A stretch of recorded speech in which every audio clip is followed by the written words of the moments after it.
저거 교독할 때 제가 먼저 12절 읽겠습니다. 그리스도께서 죽은 사람 가운데서 살아나셨다고 우리가 전파하는데 어찌하여 여러분 가운데 더러는 죽은 사람의 부활이 없다고 말합니까? 죽은 사람의 부활이 없다면 그리스도께서는 살아나지 못하셨을 것입니다. 그리스도께서 살아나지 않으셨다면 우리의 선포도 헛되고 여러분의 믿음도 헛될 것입니다. 우리는 또한 하나님을 거짓되이 증거하는 자로 평명될 것입니다. 그것은 죽은 사람이 살아난 일이 정말로 없다면 하나님께서 그리스도를 살리지 아니하셨을 일이고 하나님께서 그리스도를 살리셨다고 하나님에 대하여 우리가 증언했기 때문입니다. 죽은 사람들이 살아나는 일이 없다면 그리스도께서 살아나신 일도 없었을 것입니다. 그리스도께서 살아나지 않으셨다면 여러분의 믿음은 헛된 것이 되고 여러분은 아직도 죄 가운데 있을 것입니다. 그리고 그리스도 안에서 잠든 사람들도 멸망했을 것입니다. 그리스도 안에서 우리가 바라는 것이 이 세상에만 해당되는 것이라면 우리는 모든 사람 가운데서 가장 불쌍한 사람일 것입니다. 그러나 이제 그리스도께서는 죽은 사람들 가운데서 살아나셔서 잠든 사람들의 첫 열매가 되셨습니다. 한 사람으로 말미암아 죽음이 들어왔으니 또한 한 사람으로 말미암아 죽은 사람의 부활도 옵니다. 같이 있습니다. 아담 안에서 모든 사람이 죽는 것과 같이 그리스도 안에서 모든 사람이 살아나게 될 것입니다. 아멘.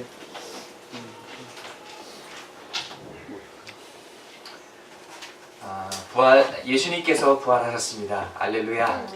아멘. 부활은 이론이 아니라 팩트입니다. 역사적인 사건입니다. 그리고 우리의 믿음의 핵심이라고도 말할 수 있습니다. 예수 그리스도의 부활을 믿는다는 것은 곧 우리 자신의 부활을 믿는 것과도 같습니다. 부활을 믿는 자와 믿지 않는 자는 다릅니다. 부활을 믿는 자는 슬픈 일이 닥쳐도 기쁨 가운데 살 수가 있습니다. 절망 가운데서도 희망을 가질 수가 있습니다. 또 죽음을 두려워하지 않을 수 있고 감사하는 삶을 살 수가 있습니다. 우리 모두가 그런 삶을 살기를 소망합니다.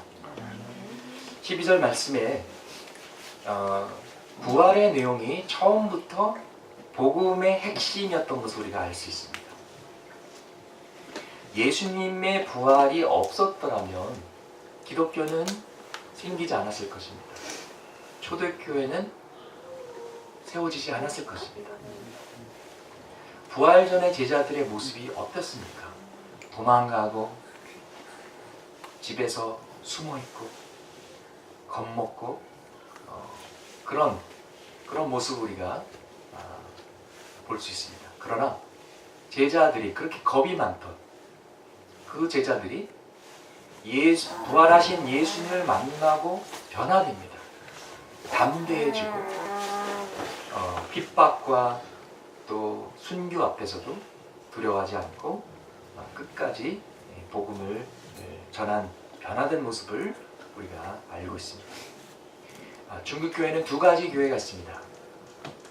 지하교회, 가정교회가 있고요. 중국 정부가 정식으로 인정하지 않는 교회죠. 그리고 중국 교회가 허락하는 공식 교회가 있는데요. 삼자교회라고 하는데요. 거기서 가르치면 안 되는 두 가지가 있습니다. 첫 번째는 믿는 자의 부활입니다. 그냥 죽으면 천국 가는 걸로 가르쳐라. 부활을 가르치지 말라. 두 번째는 예수 그리스도의 재림입니다. Second coming of Christ. 왜 굳이 이 두 가지일까? 중국 공산당도 아는 거예요. 그리고 두려워하는 거예요. 이거 가리키면은 안 된다. 성도들이 그러면 죽음도 두려워하지 않고 열심히 복음을 전도하고 또 모여서 정부가 잘못하면은 정부도 반대할 것이 아니냐. 그걸 알기 때문에 가르치지 못하게 하는 것이죠. 알지 원치 않는 것입니다. 그러나 우리는 이 부활을 꼭 알아야 됩니다. 믿어야 됩니다. 그리고 부활의 확신 속에 살아가야만 됩니다. 부활의 능력을 받아야 우리가 하나님께서 기뻐하시는 삶을 살 수 있기 때문입니다. 성경은 하나님께서 성령의 능력으로 예수 그리스도를 죽음 가운데서 일으키셨다고 증거하고 있습니다. 성령님께서 바로 그 부활의 능력이신 것입니다. 그리고 그 성령님께서 여러분과 제 안에 내주하십니다. 예수님께서 말씀하셨습니다. 오직 성령이 임하면 너희가 능력을 받으리라. 너희가 권세를 받으리라. 이 파워라는 이 단어가 두나미스라는 다이나마이트라는 단어의 그런 원어입니다. 그와 같이 하나님께서 우리에게 능력을 주신 것은 복음을 땅끝까지 증거하라는 것입니다. 그냥 자랑하라고 주신 것이 아니라 복음을 전하는 능력을 우리에게 허락하신 것입니다. 성령께서 주시는 성령의 은사가 있고요. 방언기도, 예언기도, 치유의 은사, 또 믿음의 은사, 사랑의 은사, 여러 가지 은사들이 있습니다. 그리고 또 성령님께서 우리 안에서 하시는 성령의 열매가 있는데요. 예수님의 성품을 이렇게 빚으시는 그런 것입니다. 많은 사람들은 성령의 은사에 더 초점을 두고 어떻게 막 예언도 하고 어떻게 막 방언도 하고 사람도 치유하고 신유의 역사가 일어나고 어떤 이런 놀라운 일들이 어떻게 이런 일들이 일어날 수 있을까 하는데요. 사실 그것보다도 더 놀랍고 더 신비스러운 것은 성령으로 변한 사람입니다. 아멘. 예. 혹시 남편이나 아내를 아니면은 형제 자매를 바꿔보려고 시도했던 분들은 압니다. 자기 자신을 바꿔보려고 했던 사람들은 압니다. 자기 성격 고치려는 사람들 노력해도 잘 안 되지 않습니까?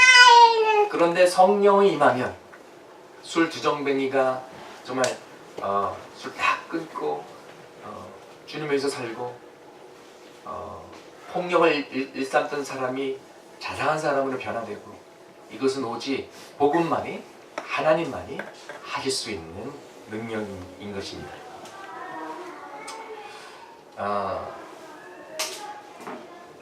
근데 오늘 본문 말씀을 보니까 그리스도의 부활은 대놓고 부인하지 않는데 성도의 부활은 믿지 않는 성도들이 더러 있었나 봅니다.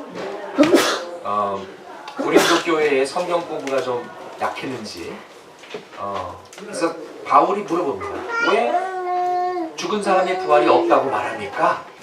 그러면서 오늘 본문에 쭉 설명을 하고 있는데 이게 무슨 논리입니까? 바울의 논리는 이것입니다. 예수 그리스도께서 두 번째 아담으로 이 땅에 오셨다. 첫 번째 인간이 못한 것, 실패한 것을 바로잡고 우리의 모델이 되기 위해 이 땅에 오셨다. 첫 번째 아담은 하나님께 순종하지 못했는데 두 번째 아담으로 오신 예수님께서는 온전한 순종의 삶을 사셨다. 첫 번째 아담의 죄로 인류 모두가 죽게 되었는데 두 번째 아담으로 오신 예수님께서 누구든지 믿으면 인류 모두가 살게 되었다. 왜냐하면 예수님께서 그 죄값을 치르셨기 때문에. 첫 번째 아담은 영원히 살지 못하고 죽었지만 두 번째 아담은 영원히 살 길을 만드시고 보여주시고 또 부활하셔서 본인도 영원히 다스리는 그런 왕이 되신 것이죠. 예수님께서 이 부활을 단순한 교리로 가르치신 것이 아니라 직접 몸소 보여주셨어요. 직접 부활하셨습니다. 너희도 나를 믿으면 죽어도 살리라. 요한복음 11장 25절에서 26절 말씀에 보면은 나사로가 죽는 그런 그 스토리가 나오는데요. 예수님께서 마르다에게 말씀하셨습니다. 나는 부활이요 생명이니 나를 믿는 사람은 죽어도 살겠고 살아서 나를 믿는 사람은 영원히 죽지 아니할 것이다. 네가 이것을 믿느냐? 예수님께서 진리를 가르치신 것뿐만 아니라 예수님 자신이 진리셨습니다. 완벽한 기준이셨습니다. 예수님께서 구원의 길을 보여주신 것뿐만 아니라 예수님 자신이 구원의 길이 되셨습니다. 예수님께서 단순히 우리에게 생명을 주시는 것이 아니라 예수님 자체가 생명입니다. 예수가 있으면 생명이 있고 예수가 없으면 생명이 없는 것입니다. 예수 그리스도가 우리 안에 있으면 구원이 있고 예수 그리스도가 우리 안에 없으면 구원이 없는 것입니다. 예수님께서 나는 부활이요 생명이니 나를 믿는 사람은 죽어도 산다. 이게 대체 무슨 말입니까? 어떻게 죽었는데 삽니까? 방법은 딱 하나밖에 없습니다. 부활하는 것입니다. 예수님께서 나도 죽지만 다시 부활할 것이다. 너희도 나를 믿으면 죽어도 부활할 것이다. 이렇게 말씀하신 것입니다. 예수님은 우리의 모델하우스와도 같습니다. 미국에서도 단독주택 단지를 짓기 전에 그냥 빈 땅만 있고요. 허허벌판 같은 빈 땅만 있고 코너에 사무실하고 그 샘플로 집 하나 지어놓고 오픈하우스를 합니다. 그래서 사람들이 찾아와가지고 집 안에 이렇게 훑어보고 이런 집을 짓는구나. 그러면 이제 모델 A가 있고 모델 B가 있구나. 눈으로 확인하고 계약서 쓰고 디파짓하고 그러면서 이제 집을 짓고 그러는데요. 한국도 이제 아파트 분양하기 전에 아파트 단지를 짓기 전에 이렇게 사무실 겸 샘플로 지어 놓더라고요. 샘플로 만드는 것이죠. 예수 그리스도는 마치 이렇게 부활의 샘플이 되신 것입니다. 근데 성경은 샘플이라는 단어를 사용하지 않고 성경에서는 첫 열매라고 합니다. 20절 보시면 부활의 첫 열매가 되셨다라고 나와 있는데요. 첫 열매가 무엇입니까? 말 그대로 처음 맺는 열매입니다. 예수님께서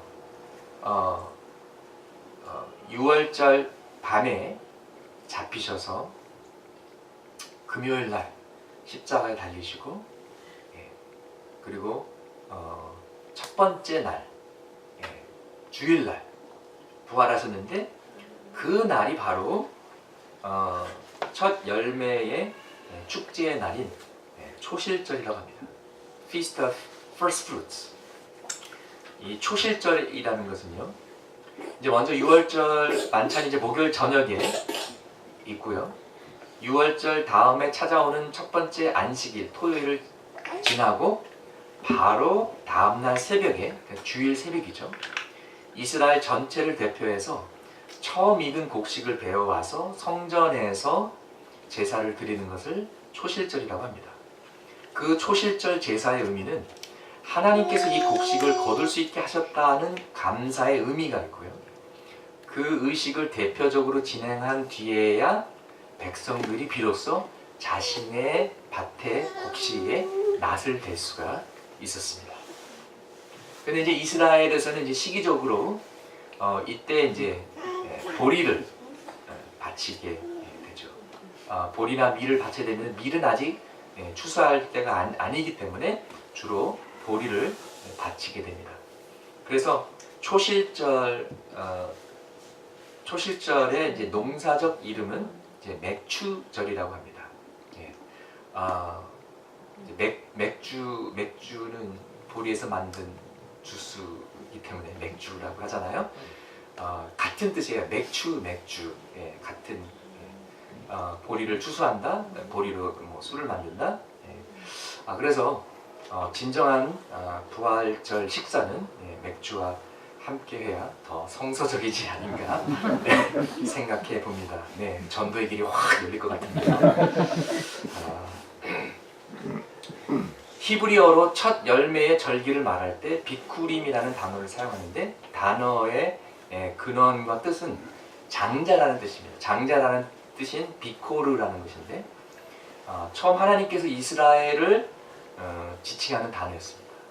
너는 온 민족, 온 세상 중에서 내가 선택한 장자다. 장자 역할을 해라. 그리고 또 이스라엘 백성들 사람이든 짐승이든 곡식이든 과일이든 모든 것들 가운데 첫 번째 것은 다 하나님의 것이다. 내 것이다. 이렇게 말씀하셨습니다. 예수님께서 언제 부활하셨다고요?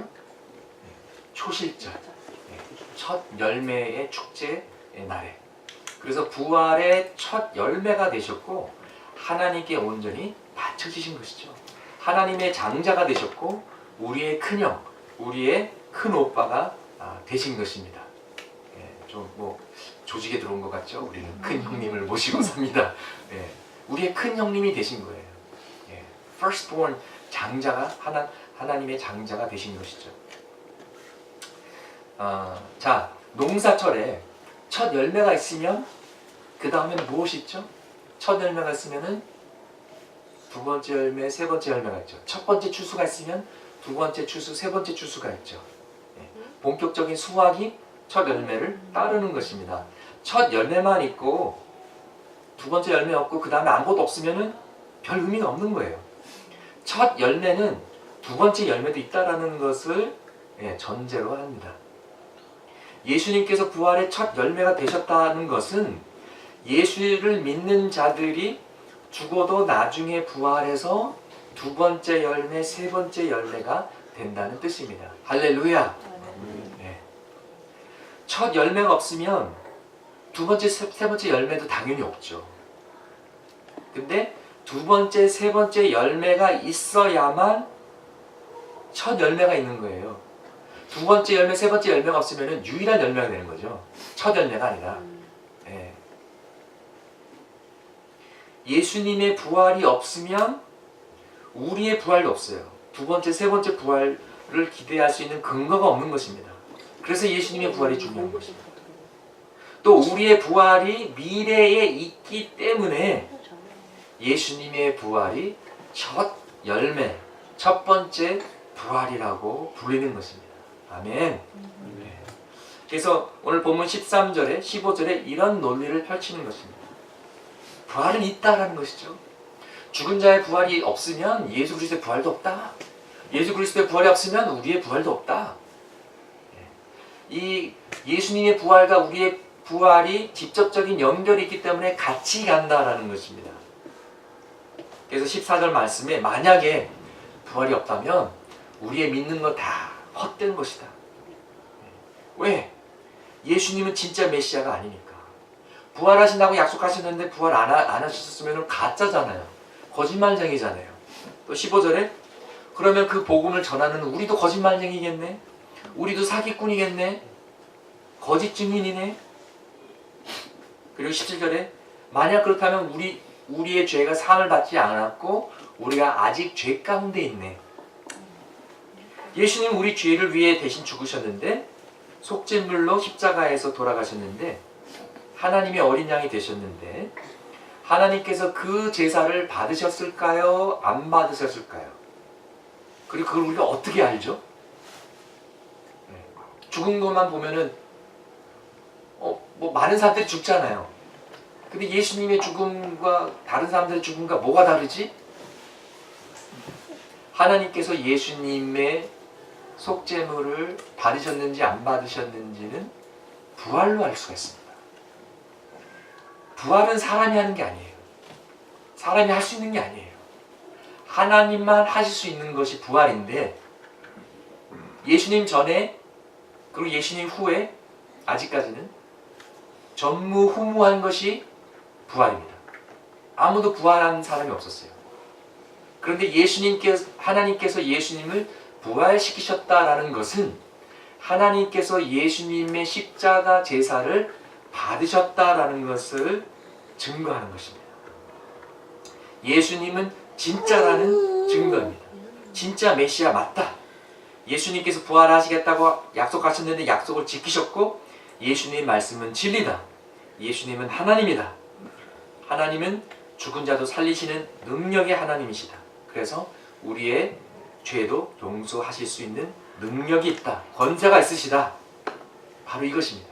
그런데 이것이 다 아니라면 우리의 죄는 사함을 받지 않았기 때문에 아직도 우리가 죄 가운데 있는 것입니다. 그리고 18절에 그렇다면 예수 믿고 돌아가신 분들은 다 망한 거다. 왜냐하면 그들의 죄의 문제가 해결되지 않았기 때문에 지옥에 갈 수 있는 것이죠. 천국으로 갈 수 없는 것입니다.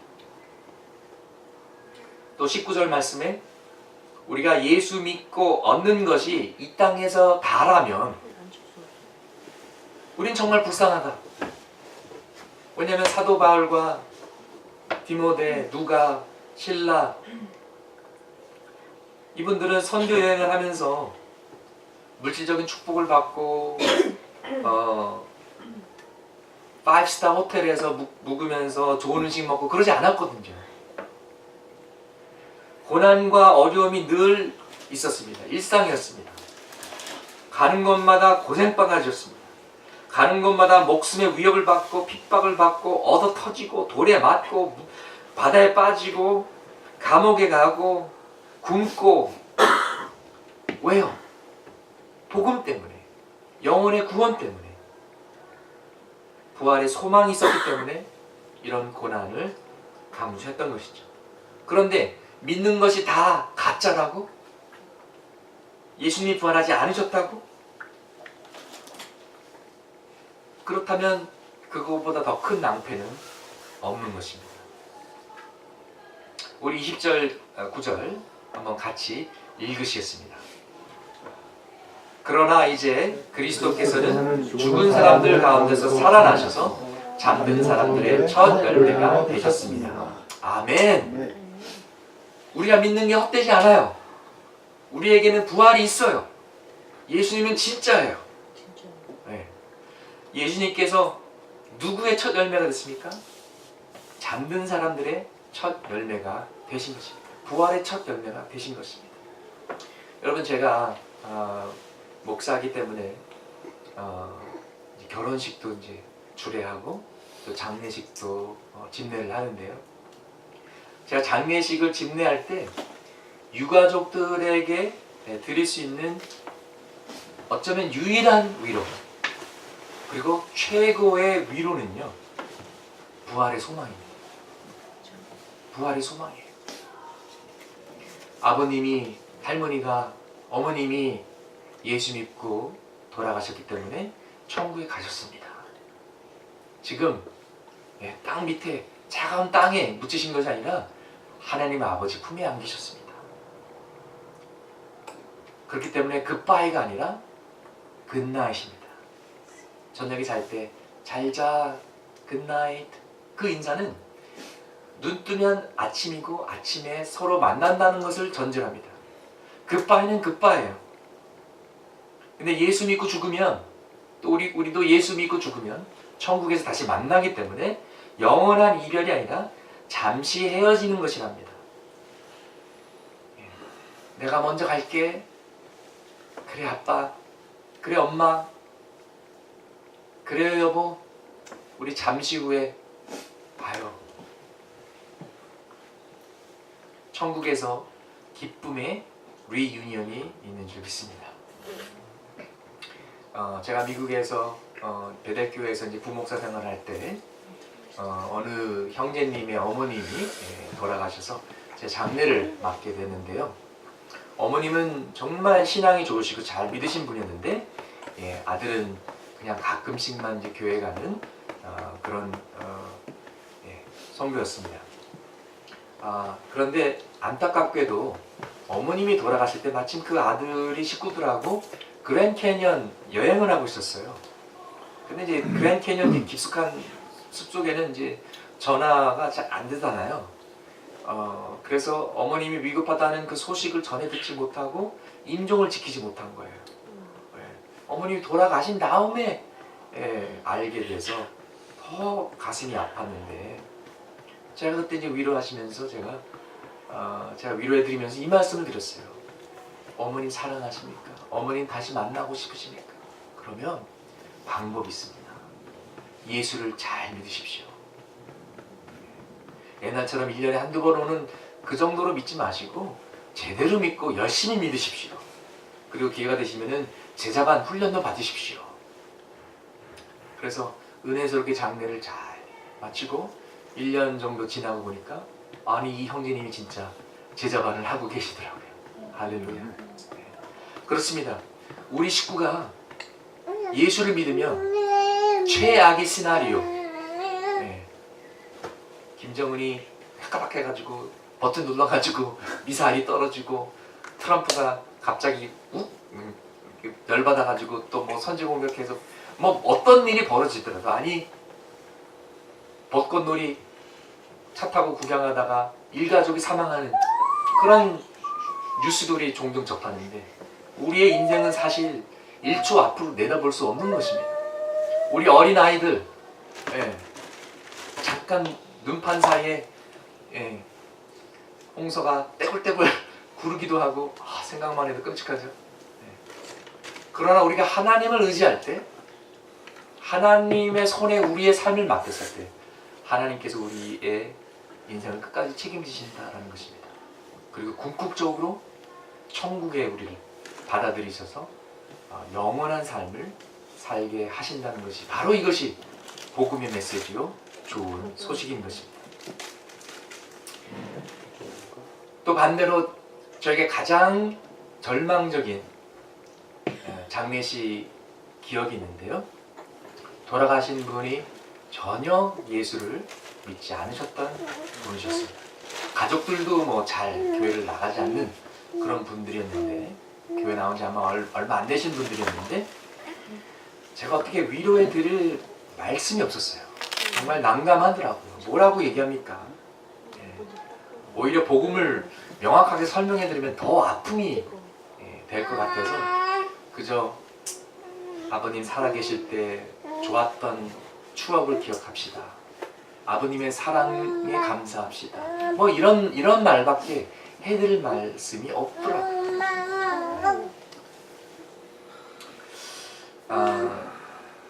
근데 왜 인간이 이렇게 정말 죽음이라는 것은 슬픈 것이 아닙니까? 왜 죽게 됐나요? 21절 보니까 아담의 죄 때문에 죽게 되었다라고 합니다. 한 사람 때문에. 근데 너무 불공평하지 않습니까? 좀 너무 억울하지 않습니까? 우리가 저지르는 일도 아니고 우리의 조상 때문에. 다 조상 탓이에요. 불공평해요. 그런데 팩트이고 사실인 걸 어떡합니까? 여러분 비행기를 탔습니다.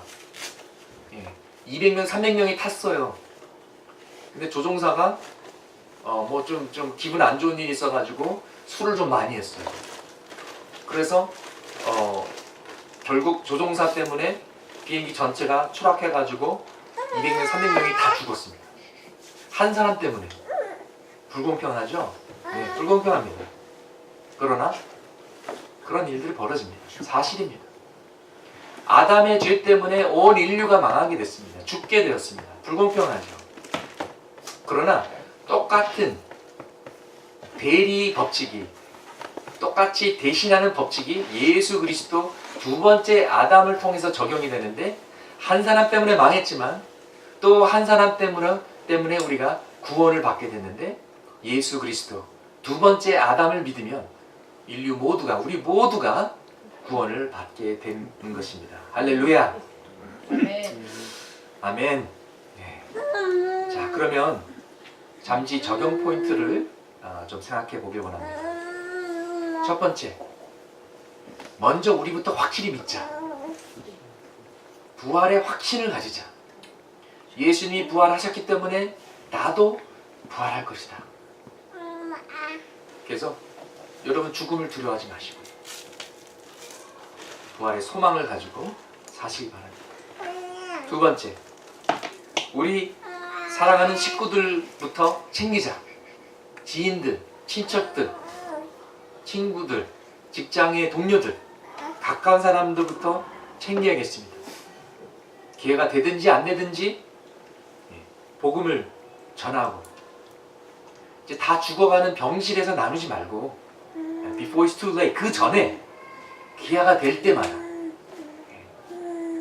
그 군 고구마 전도왕이라고 있어요. 그분이 하신 말씀은 고구마가 다 익었는지 안 익었는지 알 수 있는 방법은 젓가락을 이렇게 찔러보면 된다고 합니다. 아직 안 익었으면 젓가락이 안 들어가요. 그러니까 계속 찔러보는 거예요. 들어갈 때까지. 그러다가 어느 순간에 쑥 들어가면 아, 이제 익었구나. 그러니까 언제 한번 교회 같이 가요. 아주 바빠서요. 언제 한번 교회 같이 가시죠. 아직 관심 없습니다. 이번 주말에 뭐가 있어요. 그렇지만 낙심하지 말고 계속 토다는 거예요. 이번에 우리 피크닉 가는데요. 우리 고기 구워 먹는데요. 교회에서 무슨 우리 탈북자들 간증이 있는데요. 계속 이렇게 전도하다 보면 어느 순간 그래요? 한번 가볼까요? 저 이번 토요일 날 갈 수 있어요. 이번 주일 날 갈 수 있어요. 이렇게 되는 것이죠. 그래서 세 번째로 교회 차원에서 우리 새소망 교회에서 앞으로 그런 복음의 기회를 계속 만들기를 소망합니다.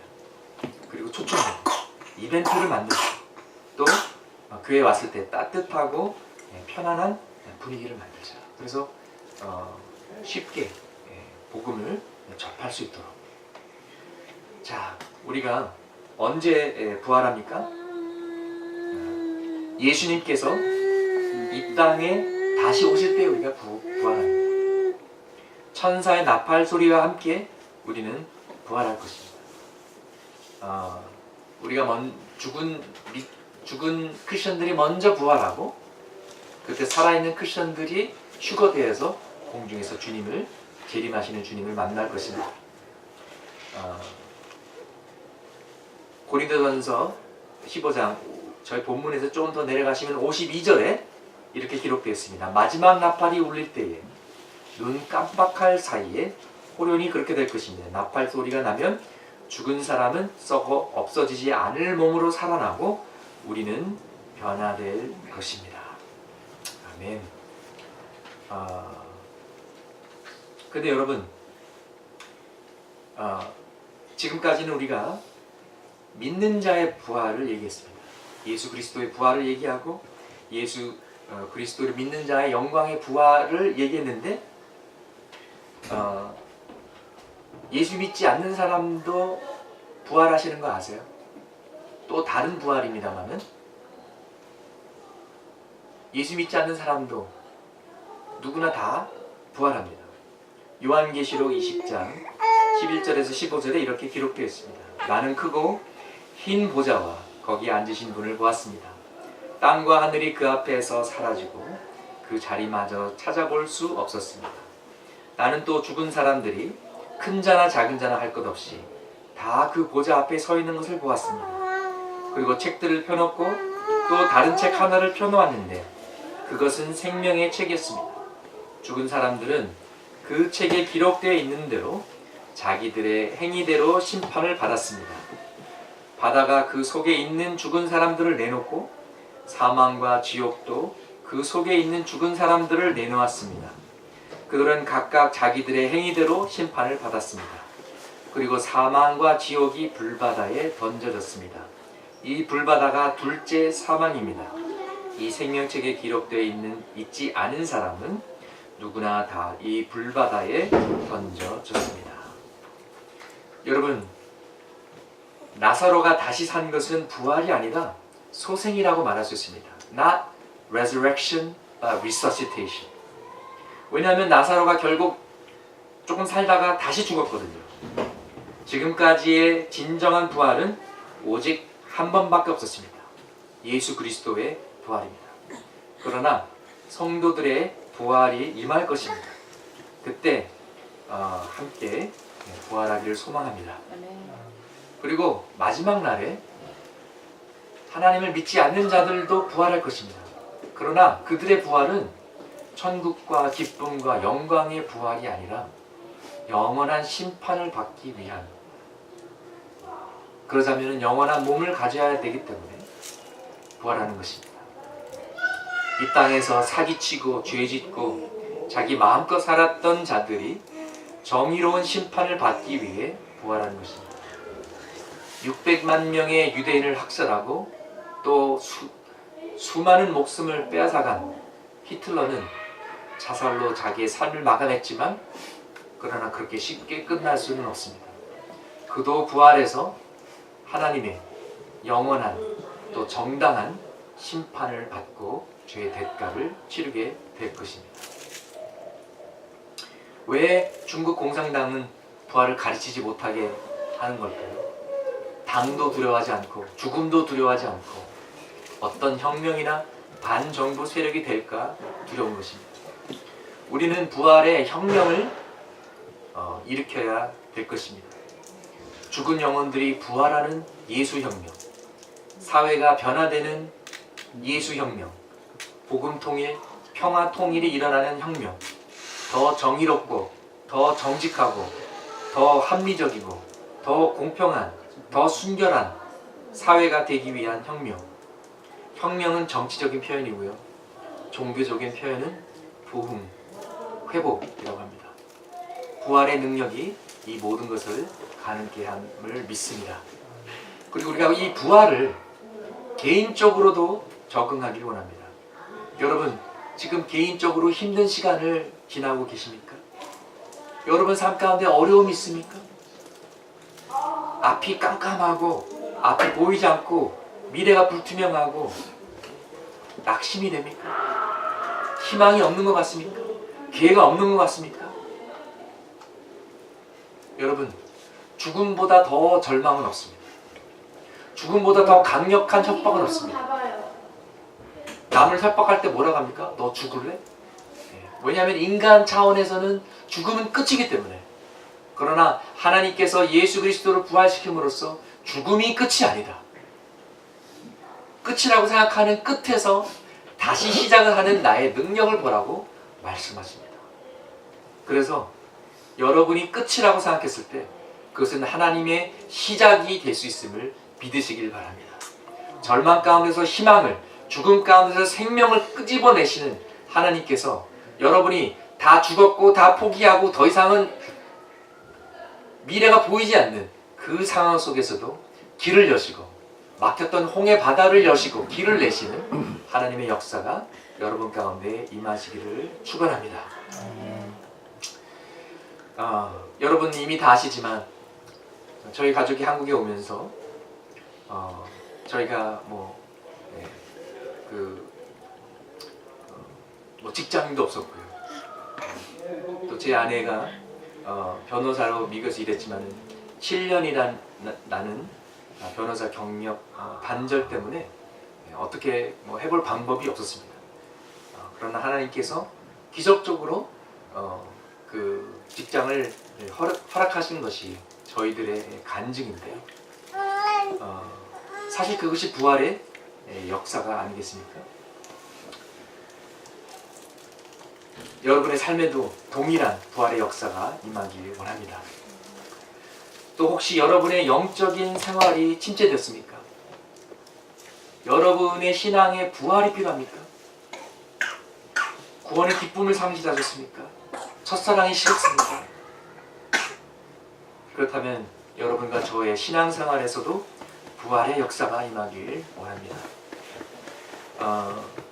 주보 뒷면에 제가 시편 143편 8절 말씀이 너무 좋아서 제가 넣었는데요. 광고 3번 아래 보시면 시편 143편 8절 있습니다. 한번 같이 읽으실까요? 내가 주님을 의지하니 아침마다 주님의 변함없는 사랑의 말씀을 듣게 해주십시오.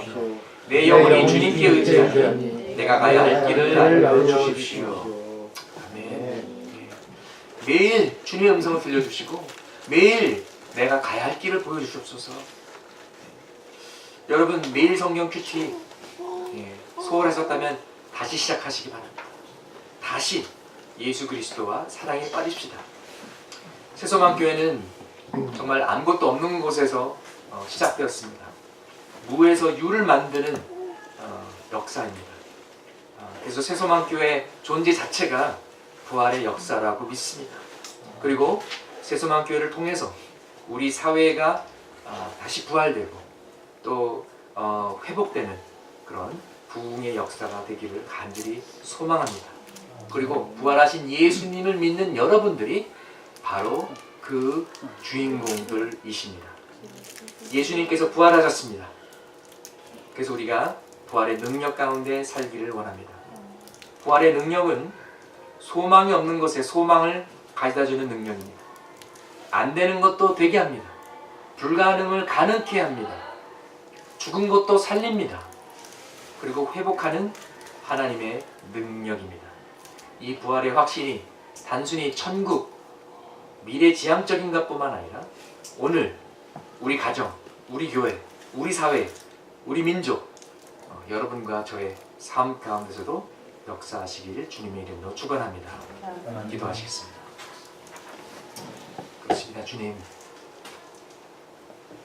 부활이 있기 때문에